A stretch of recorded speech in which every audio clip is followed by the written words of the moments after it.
over the last week. You know, when you just feel a little bit off and you feel a little bit low and you find it hard to get motivation. That's kind of what I was suffering with, but if there's anything that can get me back into the swing of things, it's definitely Pokemon, especially the Pokemon Trading Card Game, and that is what we are going to be talking about today. Oh my god, the Pokemon Trading Card Game has such a special place in my heart. I've not been playing since I was younger, back in the 90s.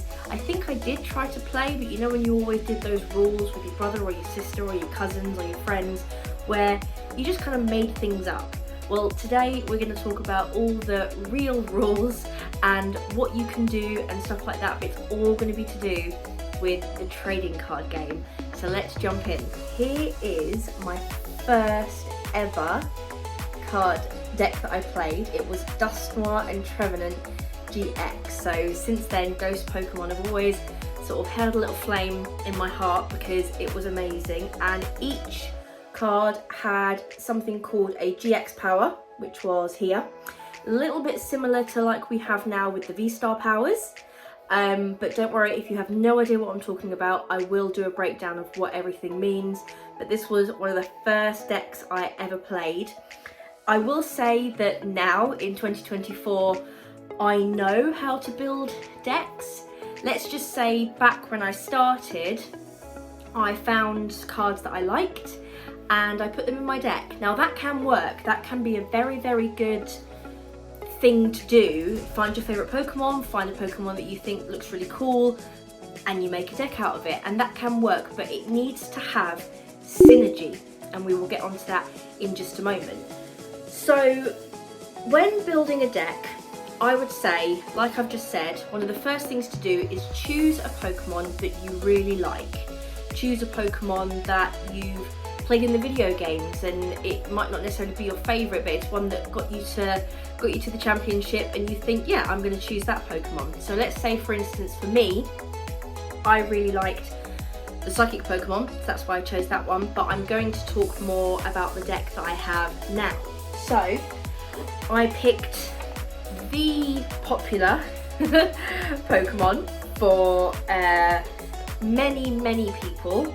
He's not my favourite, but he is from Kanto, so he's alright in my books, and that is Charizard EX. So this is the deck that I decided, and for me, I always watch the Pokemon streams that are going on where they have competitions. So this weekend that I'm currently filming, it is the Utrecht special event going on, and I like to watch the YouTube live, or you can also watch it on Twitch, and get an idea of what decks are performing well, which player is playing certain decks. So a few players that I definitely follow would be Azul Garcia Griego, like I mentioned in my previous video.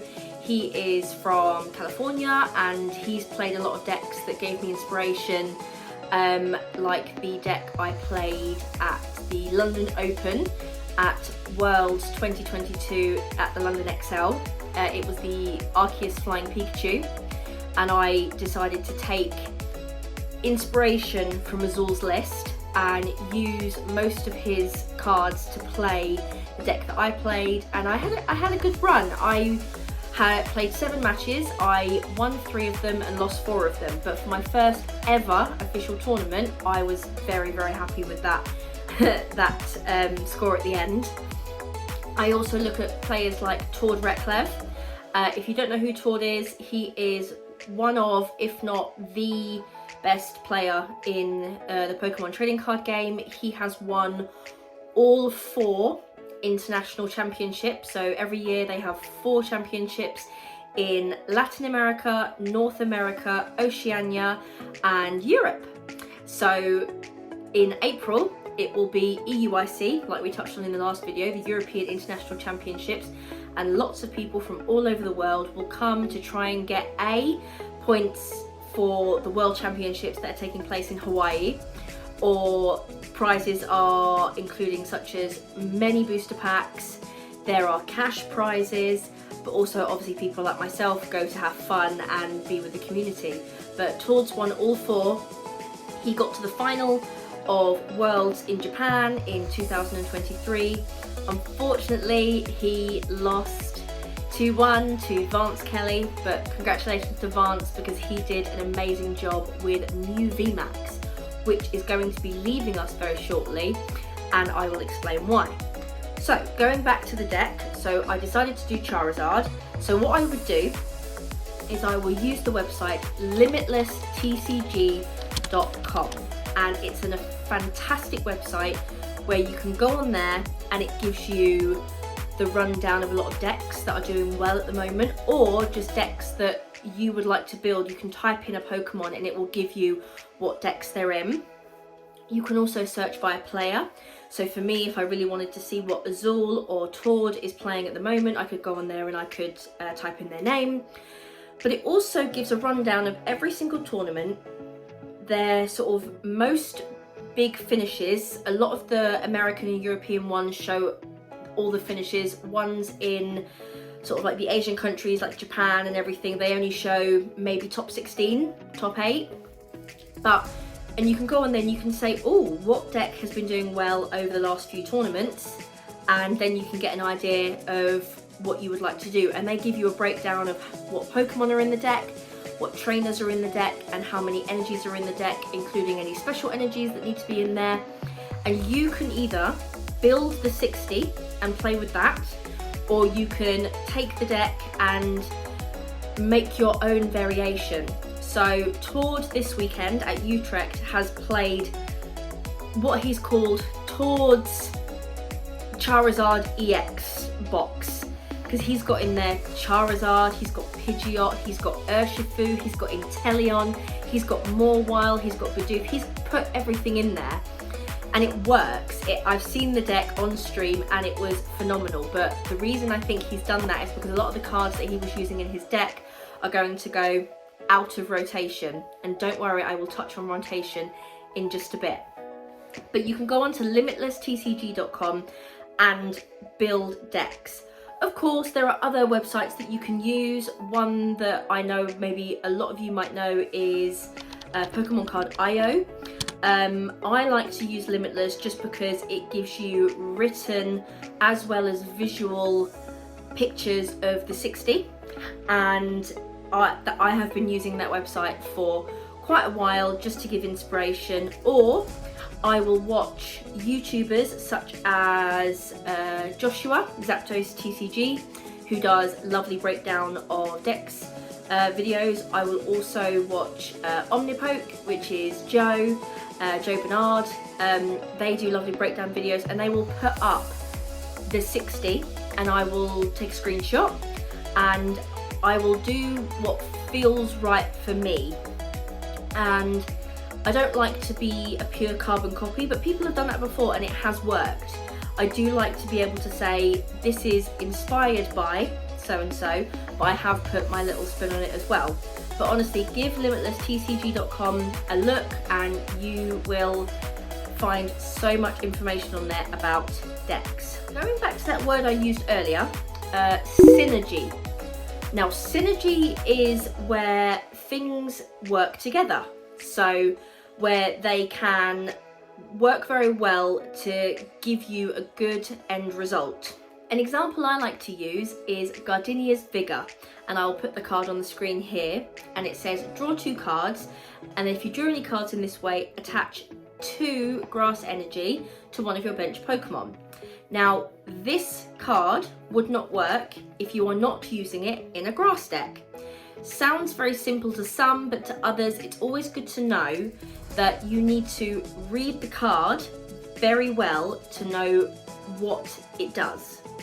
Again, sounds very simple, but something that I've always sort of learned from players is read the card explains the card, and I say that to people. When I've done the kids club, I've been teaching them that they come to me and say, I've built a deck, and I'll look through the deck, and even though they have tried their absolute hardest, and I don't discourage them, I just teach them how to look at synergizing with cards. So going back to my deck with the Charizards, so obviously we have Charizard EX, and we already know that he is a fire type. Even though this card is a Terra Dark type, the energy needed is fire. And you can tell what energy is needed right here next to the attack. It will tell you, so Charizard needs 2 fire energy. So I have fire energy in the deck. Now, even though we have cards such as the lovely Charmeleon, which Charizard can evolve into, it's always good to have rare candy in the deck that lets you skip the middle evolution. So if I have my Charmander, like this, and he's on my bench, and I want to evolve it quickly into Charizard because I see that's what I need to do, I can use rare candy, but then I also have the choice of later on using Charmeleon if I'm in a pinch. And it's things like that, that it's always good to go out, look what people are playing, and understand why the cards are in the deck. And that is something that it took me quite a while to learn, because I was definitely the type of person that was just like, oh, trainer cards, yeah, I can use this, this, and this. It's not until you sort of play the deck that you think, I don't know if that actually really works. And honestly, do not be afraid to ask questions, and also do not be afraid to make mistakes. I have definitely made a lot of mistakes. So my first official tournament that I spoke about, the London Open at Worlds, the reason I call that my first official tournament is because that was where it was being judged by members of the Pokémon Company International, whereas other small tournaments that I've been in have just been sort of shop tournaments that haven't really been official, but it's been run by the stores. There was 552 players, and I came 332nd. So for somebody who has only ever participated in sort of like small shop tournaments, to then go into something like that and beat sort of 220 people, for me, that was like one of the greatest days of my life. It may not seem like it to some, but again, you always be proud of the small accomplishments.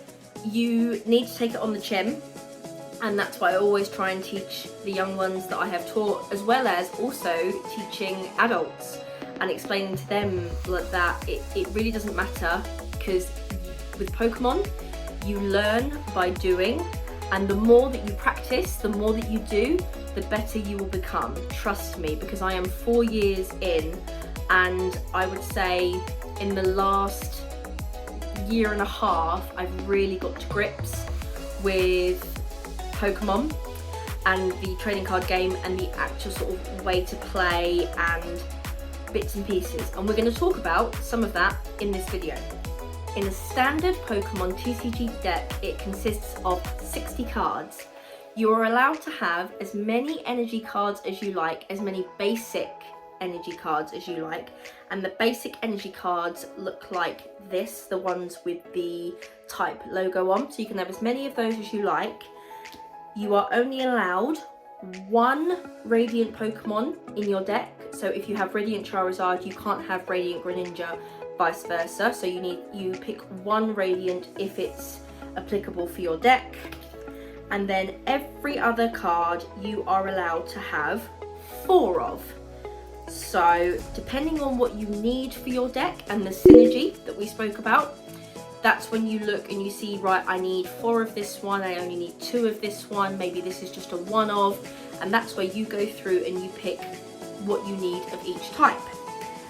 In the new set, Temporal Forces, we are going to be seeing the resurgence of Ace Spec cards, and they will also be a one-of in your deck. You are only allowed 1 Ace Spec card in your deck.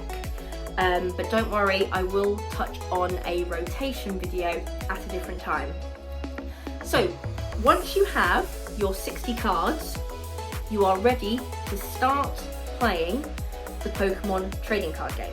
So when you go to play the game, you will be against an opponent, because games are always one-on-one unless you are playing an alternative type of Pokemon, but with standard it's just 1v1, and you normally do 3 rounds, so it's a best of 3. So they're on the board. You and your opponent both have what's called an active spot, and that's the place in the middle where at the beginning of the game you choose which Pokemon you're going to start the game with. So when you have your deck placed in the space where you put your deck, at the beginning of the game you draw 7 cards. I don't know why it's 7, but it's always been 7. So you draw 7 cards, and when you look in your hand, you have to look for what's called a basic Pokemon. Let me elaborate on this. So, using the cards from my deck, we have the Radiant Charizard, and as you can see, this little logo up here, it says basic. And there are other Pokemon in my deck that are also basic. So if I found a Charmander, I could put him out as my basic. If I found Lumineon, I could put it out as a basic. But if I open and draw 7 cards and all I have in there is my Charizard EX, he is a stage 2. And that's because he evolves from Charmeleon and Charmander. So if you do not have a basic, then you have to do what's called a mulligan, where you shuffle the cards back into your deck, draw another 7 until you find a basic. But if this happens, your opponent gets the choice of drawing cards to how many mulligans you have taken. Your opponent gets the choice to choose if they would like to draw 1 card or not, and then if there's more mulligans, more cards will be able to be drawn. But we've drawn our 7, we've found our basic, and you choose that and you put that face down in the active spot. And that's just to sort of show, not really show off what deck you're playing just yet. You'll show them later as the game progresses. If you pull more than 1 basic, that's fantastic. You get the choice of choosing which one you would like to go into the active and what ones you would like to go on the bench. And the way I like to say this is, think about Ash Ketchum, who we all know and love. He's right over there. He is only allowed to carry 6 Pokemon at a time. If you think about when you've played video games, in your party you can only carry 6 Pokemon in your party, the rest are in their box. So you have to think the active spot is a space, so that's 1. And then on the bench underneath the active spot, you are allowed to have 5 other Pokemon down there, but they all must start as basics. And if they are able to evolve, you evolve them as the game goes on. So at any time in play, you're only allowed to have 6 Pokemon. There are cards that allow you to have less, and there used to be cards that allowed you to have more. It's not in the format right now. But yes, there are cards that ask you to decrease your bench, but in a normal standard game, it is 6 Pokemon. Okay, so moving on. Once you've done this, you will set up your prize cards. Now, this is where a lot of people get confused. So people that I have taught before always go, oh, so when I defeat a Pokemon, I take my opponent's prize card, right? No. You do not touch your opponent's cards unless you are checking their discard pile, which you are allowed to do during the game, or you are splitting the deck, which normally happens at the beginning of a professional game. The prize cards that you want to take are your own. So to the side, the opposite side of your deck, you will have 6 prize cards. And they are cards that stay face down during the game to the side, and you take prize cards depending on the Pokemon that you have defeated. So again, if we go back to my deck and let's find, so here we have our lovely Charizard. So if unfortunately an opponent defeats my Charizard, he has a lovely little rule box down in the bottom here, which I will put in as a picture. And it says, if Charizard EX is defeated or an EX is defeated, your opponent gets to take 2 prize cards. With small basic Pokemon like this is Jirachi. If Jirachi gets defeated, 1 prize card will be taken. Now, we do still have some VMAX cards. I will put one here. And they allow you to take 3 prize cards, but VMAXs are phasing out. where we will no longer have VMAXs in the format, and there may be something coming along that allows you to take more prize cards. The only other card at the moment that is able to do that is the card Iron Hands, which I will put here. And as you can see on his attack, it says if the Pokemon is knocked out, they can take an extra prize card. But normally it's 1 prize card for basic Pokemon or normal stage 1s, and then it is 2 prize cards for Pokemon Vs, EX stage 1s and EX stage 2s. They are 2 prize cards because they are more powerful Pokemon, so once you have defeated them, you get to take more prizes. To win the game, you have to take all of your 6 prize cards and then you have won. There are other ways to win the game that include that bench I was talking about, where you have your active Pokemon and that's the Pokemon that you're going to be using at the beginning of the game, and you have your lovely bench with the 5. If for some strange reason your deck has not been kind to you and you cannot find another basic, so your bench is empty and your opponent defeats the only Pokemon that you have in the active, unfortunately that will be a loss for yourself, even if you have prize card remaining, because you have no backup attackers. And the other way to lose a Pokemon card game is being unable to draw a card at the beginning of your turn. Any questions of things that I'm saying, please leave them in the comments and I will answer as many as I can. I know a lot of this may sound confusing to those who maybe don't know how to play, but if you are slightly familiar with how to play, this may be a little refresher for you. But please, any questions or comments, leave them below and I will do my best to answer any questions that you have.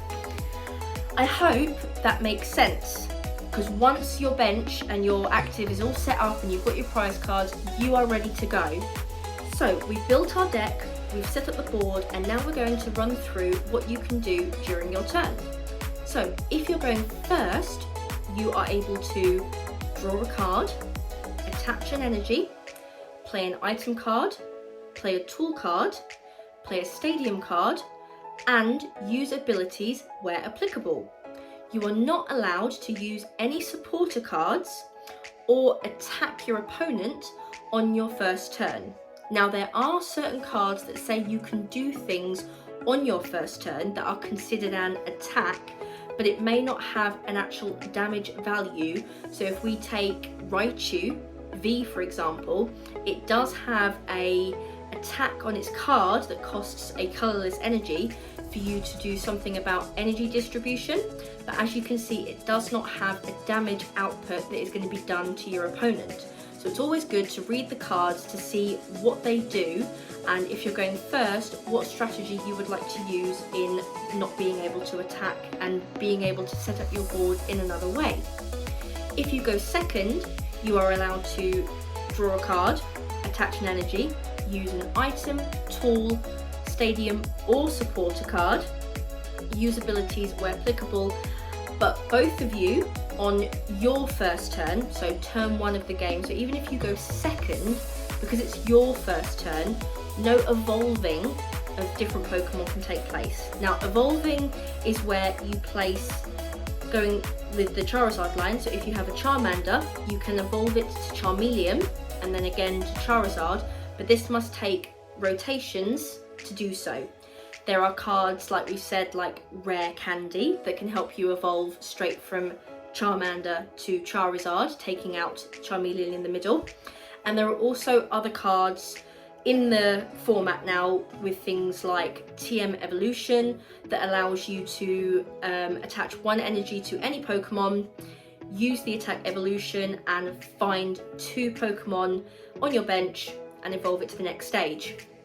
So there are ways around it, but on your first turn, you cannot manual evolve your Pokemon. Once you then go through the game, you can start evolving and getting your Pokemon more powerful to hopefully win the game. So when I talk about what you can do and what you're allowed to do, drawing a card must be the first thing you do on your turn, and attacking or passing must be the last thing you do. So if you are unable to attack, say you don't have the right energy amount, or it's your first turn so you can't attack, you can either use the abilities that maybe do end your turn, or you just have to say, I pass, and you hand it over to your opponent. The things you do in the middle, like attaching an energy card, using items or supporters or stadiums, that can be done in any order that suits you, as long as it's a legal turn and you're doing everything that you feel you should do.